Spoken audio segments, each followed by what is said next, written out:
அந்த பெண்கள் நமக்காக குடும்பத்தை விட்டு பிரிந்து, ஊரை விட்டு பிரிந்து, சொந்த இடத்தை விட்டு பிரிந்து, மனைவி மக்களை, கணவ தந்தையை பிரிந்து, பெற்றோர்களை பிரிந்து நம்மை நாடையே வந்திருக்கக்கூடியவர்களை நல்ல முறையில் கவனிப்பது எவ்வளவு பெரிய பொறுப்பு. எவ்வளவு பேர் உதாசனப்படுத்துறாங்க தெரியுமா? உமர் ரலியல்லாஹு அன்ஹு இடத்துல ஒரு கம்ப்ளைண்ட் வருது. உமரே, எங்க மனைவி என்ன திட்டிக்கிட்டே இருக்காங்க உமரே, எப்ப பார்த்தாலும் ஏதாவது வழி சொல்லுங்களேன்.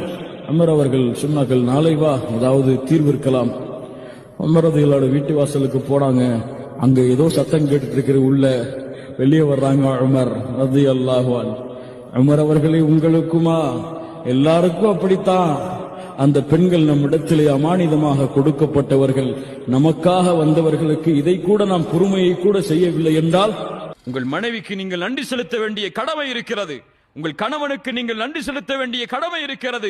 அதை செய்யுங்கள், அவர்களுடைய ரூஹை அல்லாஹ் எடுப்பதற்கு முன்னால். யோசிச்சு பாருங்க, என்னதான் உங்க மனைவி செய்யட்டும், உங்களுக்கு உங்க மனைவி இல்லாத ஒரு வாழ்க்கையை நீங்க நினைச்சு பாருங்க.